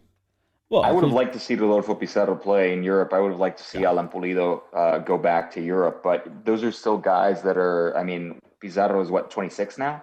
Mm-hmm. You know, I think at a certain point you have to look at guys that are younger now. Mm-hmm. 26 for the European system is like right on the edge. That's kind of, you have to make it or break it in that year 25, year 26 season. Otherwise, you're not going to develop. Look at Raul Jimenez and how long it took him to get to where he is right now. And that's not really on him. That's just bad luck. I mean, he was signed by an Atletico Madrid team that didn't know how to use him. He was still a touch too young.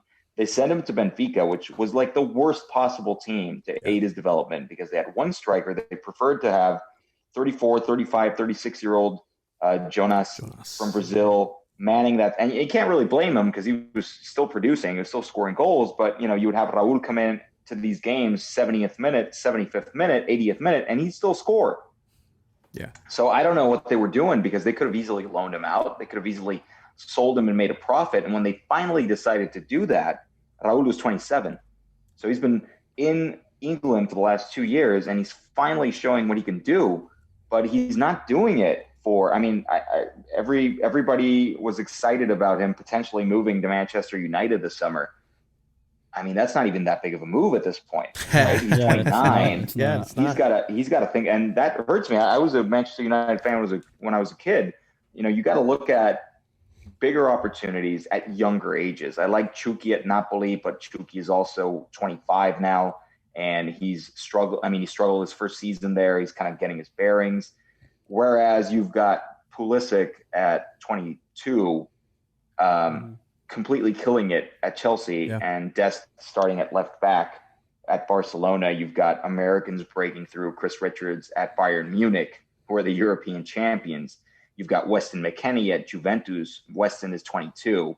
I mean, I can't really talk about Mexican players because your younger guys like Diego Lainez can't get off the bench in Europe. So unless we start to see 18, 19, 20-year-olds from Mexico move to Europe, which is difficult because you got to think about the passports and all the different hoops that Mexican players have to jump through just to make it to Europe. It's really difficult to kind of compete in that way. And I think a lot of these younger players, whether it's, Rodolfo Pizarro and Alan Pulido, they're like, I don't want to sit in some cold-ass Netherlands first, like some random first division team in the Netherlands and wait my turn because they're going to put me on the bench. I don't want to go back to Greece. I don't want to go to France and make less money. Make 400,000 euros a year, because David Beckham's calling me up personally and he's saying, you know what, dude, we're going to pay you $5 million, $6 million to go be our star in Miami. And, oh, by the way, you're going to live in Miami. Who's going to say no to that, right?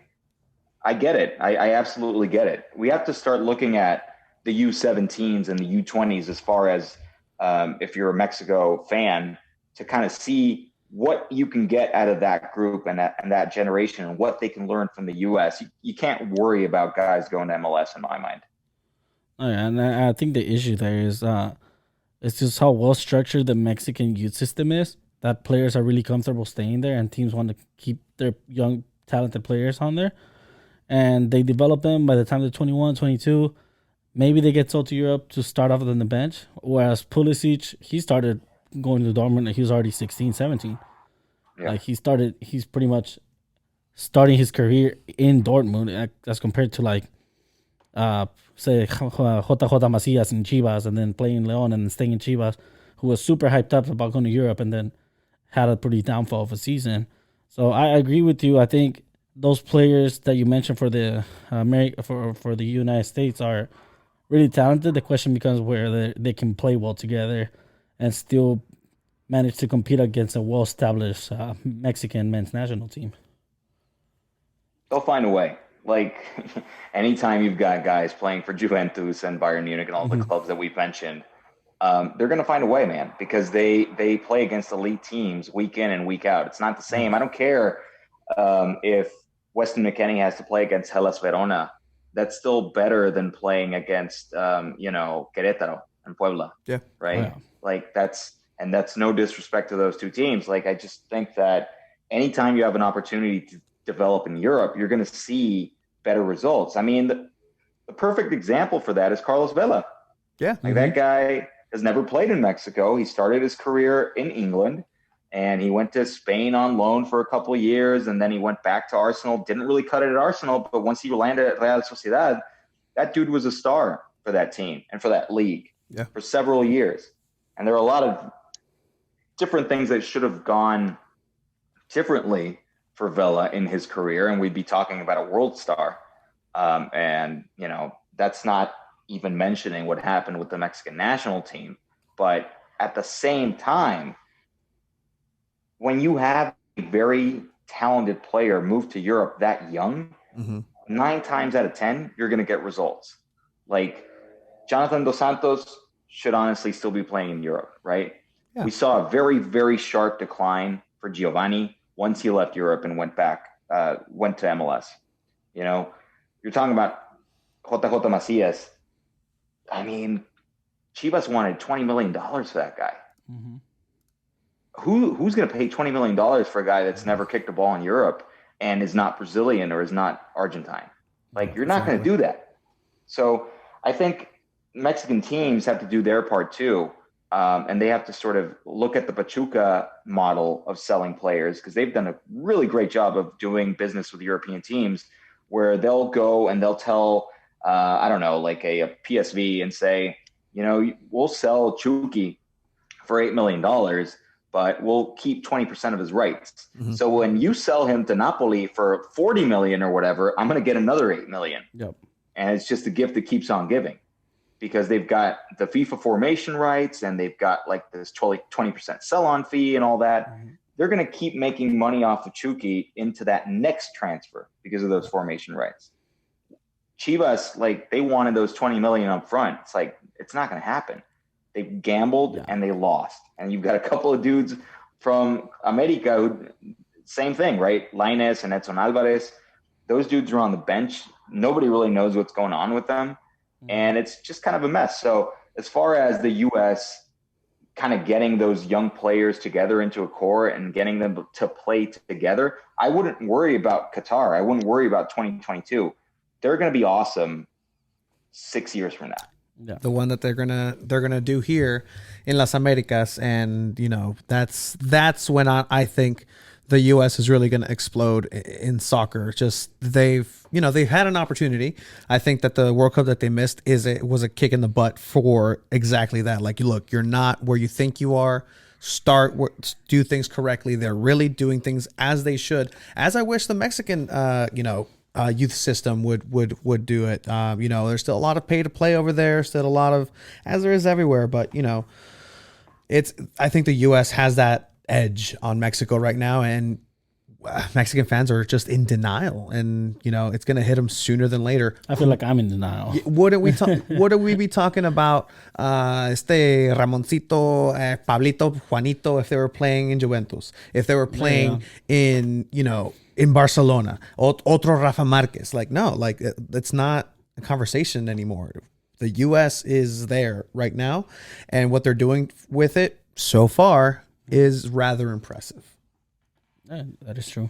And even then, like, we've always had like one guy, representing Mexico. Like 40 years ago, it's like, oh, Hugo is at Real Madrid, and that's amazing. 20 years ago, it's like, oh, Rafa's at Barcelona, and then it's just kind of, you don't really have like these chunks of 5, 10, 15 players who are out there. That's really hard. The U.S. kind of figured it out for sure. And then the Mexican national team lives off of those. Give you a perfect example. Guille Franco, Palencia, and Cuauhtémoc Blanco. They all played in Europe. And I think the fact that they played in Europe, Cuauhtémoc got injured or whatnot, but just gave them that extra bit of time that say, hey, their quality was at some point there. In the 2010 World Cup, Guille Franco should never have been anywhere near, South Africa. No, it's a lot of Mexican players. I think a bunch of those guys. It's a lot of Mexican players that go to Europe and then end up coming back because they just didn't make. Ochoa, bro. Omar Bravo was at one point went to La Coruña, and then ended up coming back. He just didn't cut it. I feel like Aquino, Pablo Barrera, Efraín Juárez. You can name them. Like, it's a long list of players. It's just making me sad. Diego Reyes, who's actually gonna play for Tigres in this final, which, to me, it hurt that he went to Tigres. Didn't we crap ourselves with Neri Castillo from Shakhtar Donetsk? Exactly. A European Mexican came over and lit up in La Copa America against Brazil. Good times. Really good times. So what's in the horizon, Eric, as far as, Liga MX? Obviously, you're down in Mexico, just not right now, but down, at the beat of it. What can we expect moving forward from Liga MX and this tournament coming up, especially still in a pandemic? My mind. Yeah, I'm super interested to find out what the new Liga MX president is going to do. But this is a guy that is not coming from sports business or sports administration. This is a former politician, a guy who ran for mayor of Mexico City and lost, and a guy who I think ran the health system in Mexico City. So whenever something like that happens, I have to think that there's somebody else behind it. And I think the strong man right now in Mexican soccer is Yon de Luisa, right? He used to run America, big Televisa executive. There's a guy that really knows what he's doing, but I think the entire sort of system right now, whether it's the national team and Liga MX, they're sort of beholden to his vision. And I haven't really seen a very comprehensive vision from him other than let's merge with MLS and form a super league.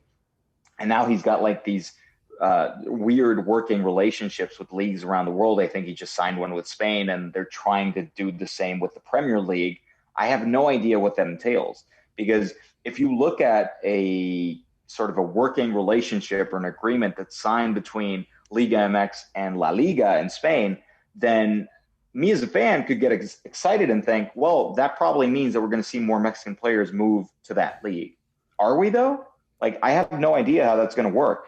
So until something like that happens, until something that's sort of earth-shattering and very beneficial to the Mexican soccer system, I don't really see anything kind of messing up the status quo in the coming months, in the coming years. What I do see is they're trying to pressure CONCACAF into expanding the Champions League and giving them more power, right? FIFA and CONCACAF are never going to allow, and I'm just going to say this, like, I don't care if I'm on freezing cold takes like 5 years from now, because I believe this to my core. Liga MX and MLS being together as one league is never going to happen. It's just never going to happen. There's just too much money there from FIFA, too much money from CONCACAF, too much political influence from those institutions that would never allow this to happen. So I think what they're trying to do is expand the CONCACAF Champions League and make it into like 32 teams, and then have 10 teams from MLS and like 8 teams from Mexico have spots in that league, so that you would have a lot of really different matchups between those teams and those leagues. And then you have 12, 14 teams from Central America and the Caribbean kind of filling out the rest of those spots. And I know that's probably not going to be good news for fans in Honduras and, El Salvador and Costa Rica and all that. But you know what? In the end, I think it's one of those things where a rising tide lifts all ships, because if you are able to bring more interest into that tournament, there's going to be more money, more sponsorship opportunities. And that's how soccer in the region grows, in Central America and the Caribbean especially. Whether it's a good thing for Mexico remains to be seen. I personally don't think so. I would much rather have Mexico move to CONMEBOL and just kind of go into South America and play in Copa Libertadores and play in Copa America, and we're going to get smacked around hard a couple times. It doesn't matter. That's the only way you grow. Mexico is too big to fail when it comes to money. You can't have a World Cup without Mexico, because it would mean FIFA losing, not to mention Televisa and Teleazteca and like all these companies that are in bed with Mexico, hundreds of millions of dollars, maybe even billions. Yeah. Mexico is just too big of a market for them to lose. So what does that mean? It kind of means that Mexico is shackled, right, by these economic interests. And it really means that we have to find new ways to grow. One of those new ways to grow that I think is being neglected since Dennis DeClosa left Mexico to go to the LA Galaxy is scouting people like us, dude. Scouting paisas, right? Going into California, Arizona, Nevada, like going into the East Coast and finding guys that are dual national and bringing them into the fold. Until they start doing that again, the U.S. is going to have a monopoly over all those talents. And that sucks, because now with the rule change with FIFA, you have Efra Alvarez going into U.S. camp, and he's getting a taste of what it's like to be with the U.S. And then he might go back to Mexico and compare and say, you know what?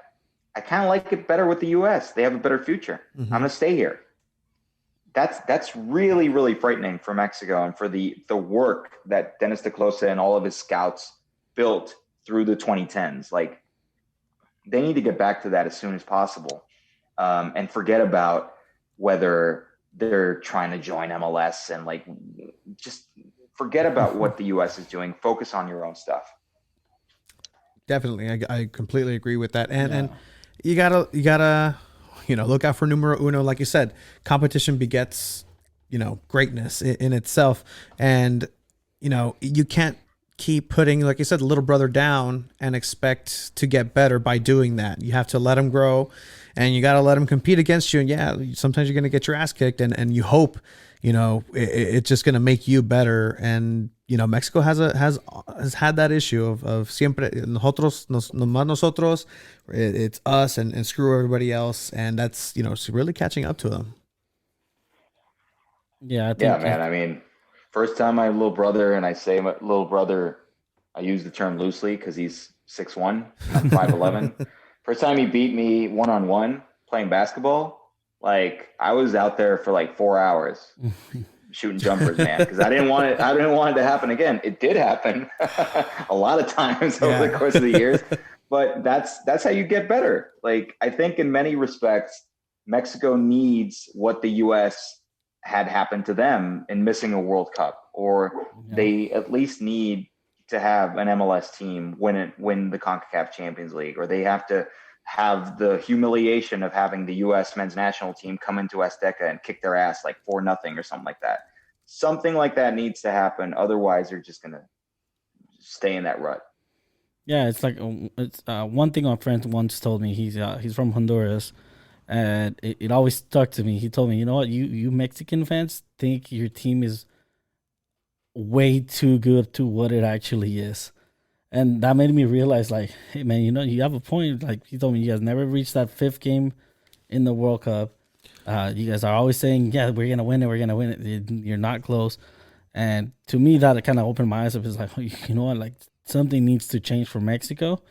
Because at the end of the day, like you said, the neighbors are catching up. So, and we're helping them in a sense. And you know what? It's one of those things where it was natural. Like, we say, we didn't think we'd do so much local coverage. I'm not too sure how familiar you are with San Diego Loyal. Obviously, you're friends with Darren and Jordan. They're all into that, as we're trying to be too. But, eventually, like, the U.S. is doing such a good job in grassroots. And you see all these teams, the Oakland Roots. You see Austin doing a great job just moving forward. And they're just, you can't ignore them. You can't ignore the great progress that they're doing. And like you said, I don't like it. But I got a heavy question for you, Eric. Are we going to see Mexico win the World Cup in our lifetime? No. Okay, yeah. We're not. All right, cool. We're gonna die unhappy. No, you would.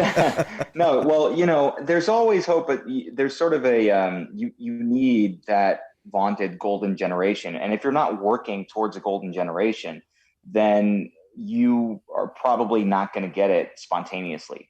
Like, you're not going to get 30-40 guys who are these amazing talents, and even that gets whittled down to 15-20 amazing talents. And then you need those 15-20 amazing talents to be scouted. And then you need those 15-20 guys to be playing in Europe.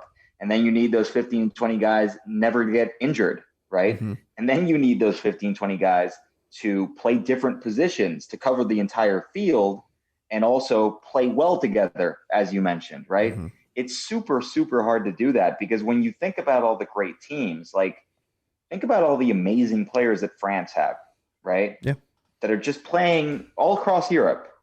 Think about a guy like Giroud, who's a World Cup winner, and that dude's a meme because he never got off the bench, but he's won like a World Cup and he's won the Champions League. And he has this amazing list of accomplishments, but he's never been the guy.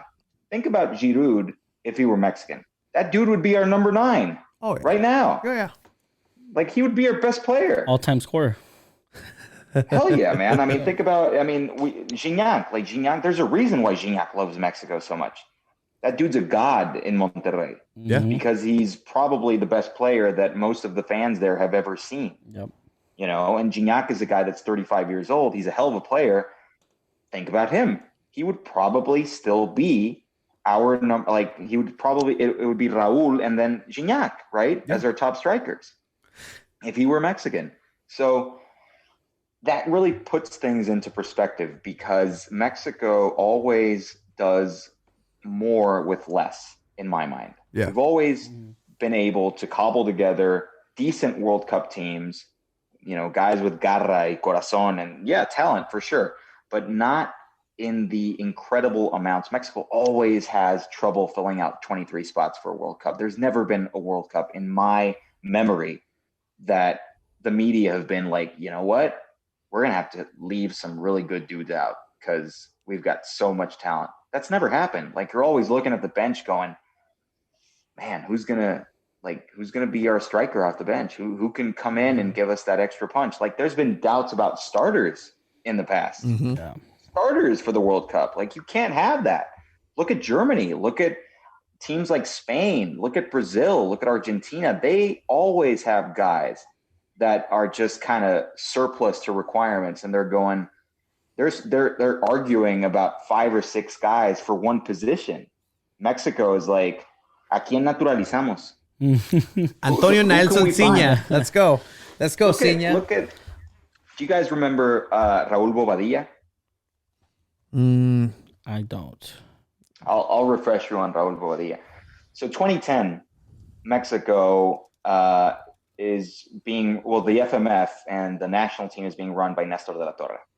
And everybody knows who Nestor de la Torre is, right? Yeah. You talked about having Guille Franco at that World Cup in 2010 and how he should have never been called up. I agree. But remember, Bofo was in that World Cup too. Yep. And Conejo Perez started. Cuauhtemoc was 37 and playing for second division Veracruz. And they were like, we need somebody up front, man, because Chicharito ain't ready. That's what Javier Aguirre thought. Like, he's 21, he's 22. I don't want that guy starting because he's not ready yet. So who do we bring in? Like, who do we find? Manuel Vidrio, who was Pachuca legend. Yeah, Pachuca legend and played for Osasuna. Played for the national team in 2002 in that World Cup. He was Javier Aguirre's assistant. And he's out there in Germany, right? And he's talking to Ricardo Osorio, and he's talking to like players out there in Europe who are still playing for Mexico. And somebody tells him while he's in Germany, he's like, hey, there's this young guy who has a Mexican mom. And that dude's like killing it.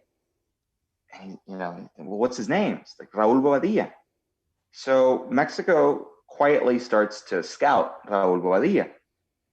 They never verify the story. They never find out if he actually does have a Mexican mom. And they keep scouting him for months. And then somewhere along the line, like, somebody in the national team squeals, right? And they kind of they spill they spill a secret that they're going after this guy Raúl Bobadilla, and then the media grabs hold of the story and it just blows up, right? It blows up, and then you find out that Bobadilla goes on ESPN and he gives an interview for SportsCenter in Mexico, and he's like, "Mi mamá es argentina." Like, I have no idea who started this rumor. I have no idea why you guys think I'm Mexican. I'm not Mexican. Like, my grandparents are from Paraguay, and I'm Argentinian. So you gotta be pretty desperate.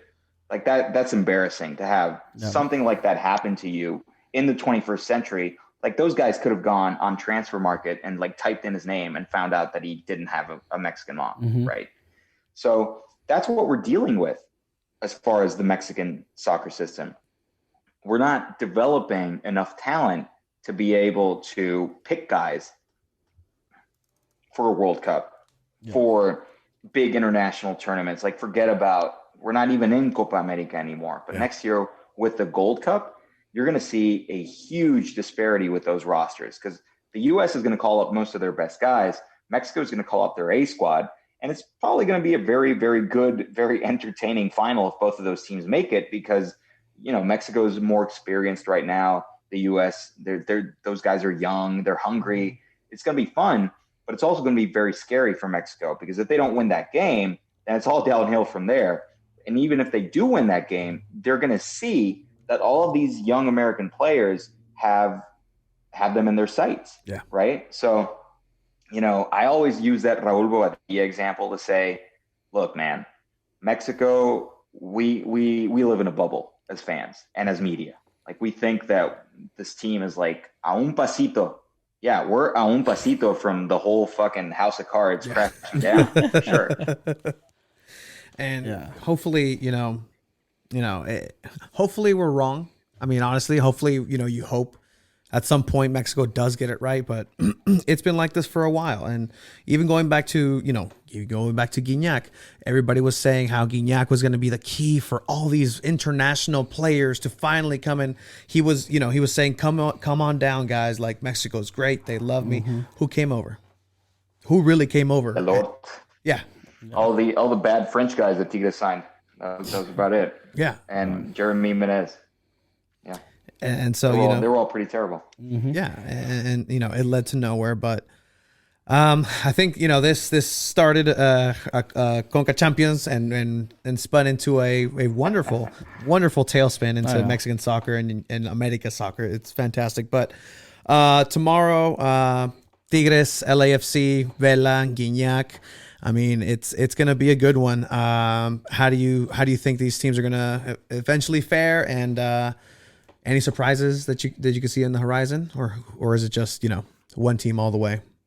No, I want to see like an open offensive match. That's not going to happen though, because you've got Bob Bradley and Tuca Ferretti, and it's a final. I think it's going to be tight. I think it's going to be kind of nerve-wracking for both of those teams. Van a salir a no perder. They're going to try and just like really shore up their defensive units. Like LAFC, they're going to have two guys on Gignac, and then Vela's going to have special defensive assignments.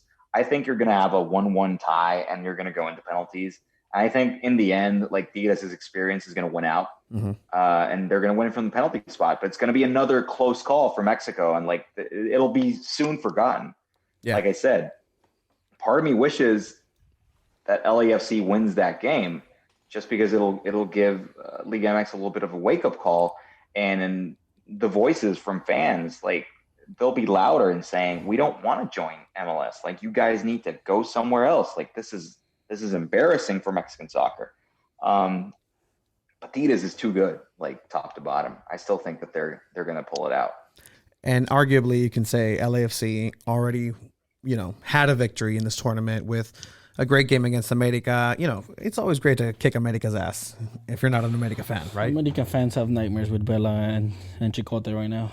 Oh, I love it. And they can enjoy it up until their new manager comes up, and hopefully at that point, Chivas will be somewhere else. But with that said, I really do appreciate your time, Eric. You want to let everybody know where they can go ahead and find you? Yeah, at Eric Gomez 86 on Twitter for those spicy Mexican soccer takes. Also, I write for ESPN.com. You're going to see a lot more articles from me, hopefully, a lot more soccer from me, hopefully, in 2021. So just, we don't have a good search feature on ESPN.com. Just, if you follow me on Twitter, you got the links. Oh, absolutely, man. We'll keep an eye and an ear out for you. And we're back. So just want to go ahead and say thank you to Eric Gomez for joining us. And that was really fun talk, man.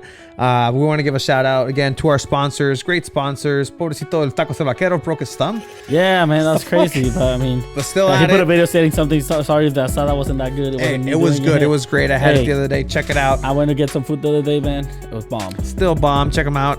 Shout out to Shield Goalkeeping. Find them at Shield Goalkeeping on Instagram, Shield GK. You can also find them in person if you want to just go down and buy them here in San Diego at Soccer Shot, 714 Broadway in Chula Vista by J Street. Check them out. Thank you guys for everything. Check out the Christina Birken Road interview. Check Fierce out Beats dropped a new beat as well. Fierce Beats had a new beat, threw it up there. Big things happening. This is fun. I really enjoy doing this. Yep. So thank you.